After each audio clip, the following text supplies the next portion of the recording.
Hello friends, কালকে রথযাত্রা ছিল। তো যাই হোক, রথযাত্রাতে ছেলে আসতে পারছিল না ছুটিতেই, তাই ভাবলাম ছেলের কাছেই চলে যাই। তাই দুজনে মিলে বেরিয়ে পড়লাম ছেলের কাছে। ছেলে বর্ধমানে থাকে, মেডিকেল কলেজে ফিজিওথেরাপিস্ট নিয়ে পড়াশোনা করছে। তো বেরিয়ে পড়লাম দুজনেতেই, যাচ্ছি বর্ধমান ছেলের সাথে দেখা করতে। কিন্তু একদিকে মনটাও খুব একটা ভালো ছিল না। আমার মতির খুব শরীর খারাপ, ওর জ্বর হয়ে গেছিলো, অন্য কুকুরে কামড়ে দিয়েছিল, তারপর ওর ইনফেকশান হয়ে গেছিলো। ওকে ছেড়ে যাচ্ছিলাম, মনটা খুব খারাপ করছিল, কিন্তু এদিকে ছেলের কাছে যেতে হবে। তো যাই হোক, বেরিয়েই পড়লাম যাওয়ার জন্য। ট্রেন এলো, তো ট্রেনে উঠে গেলাম। তারপর যাচ্ছি এবার ছেলের কাছে।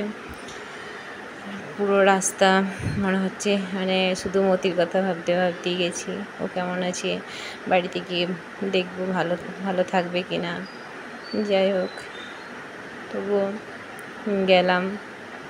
দুজনে মিলে একটু ভিডিও বানিয়ে নিলাম। দেখুন, মুখটা দেখে বুঝতে পারবেন আমার কতটা মন খারাপ ছিল। তারপর বর্ধমান পৌঁছে গেলাম। বর্ধমানে আমি আবার এক্সকেলেটারে চাপতে পারি না, ওখানে নেমে আবার সেই সিঁড়িতে উঠে আবার গেলাম ওই পার হয়ে। আমার খুব ভয় পাই ওই এক্সকেলেটারে চাপতে।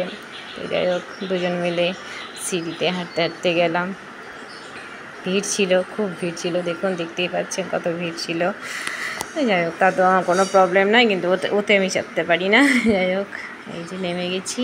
এবার দুজনে টোটো করে ছেলের কাছে যাব।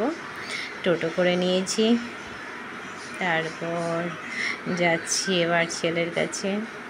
একটু তার মধ্যে একটু ভালো লাগছিল, একটু খুশি খুশি লাগছিল, ছেলেকে দেখা করব। অনেক দিন পুরী থেকে আসার পর ছেলের সাথে দেখাই হয়নি। প্রসাদ দেওয়ার ছিল, কিছু আম দেওয়ার ছিল, আমগুলো খাচ্ছি আমরা। ছেলেটা খেতে পারছে না, মনটাও খারাপ করছিল। তার জন্য বেরিয়েই পড়লাম দুজনে, এই জন্য যে যাই একবার দেখা করে আসি করে।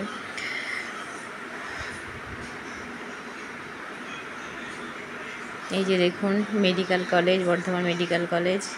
এই দিক দিয়ে এই যে এটা আমার ছেলের রুম। যখন ঢুকি তখন রুমটা তো কঠিন অবস্থা ছিল। যাই হোক, আমি একটু পরিষ্কার করে দিলাম। এই দেখুন, ছোট্ট একটা ফ্রিজ কিনেছে ছেলে, খুব গরম পড়েছিল ফ্রিজে, তার জন্য একটা ঠান্ডা জল খাওয়ার জন্য।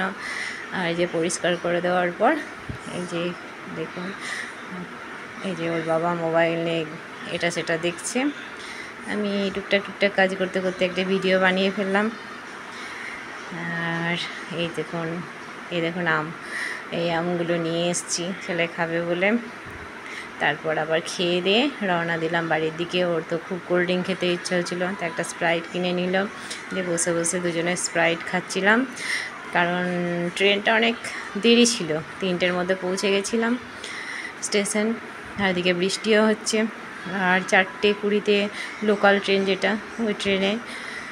তো দুজনে মিলে ওখানেই বসে বসে সময় কাটালাম, একটু ছবি ভিডিও বানিয়ে নিলাম। তারপর ট্রেনে চেপে বাড়ি এলাম। আজকে কদিন ধরেই মতিকে ইঞ্জেকশন করা হয়েছে। আজকেও মোটামুটি 2টো ইঞ্জেকশন করিয়ে নিয়ে এলাম।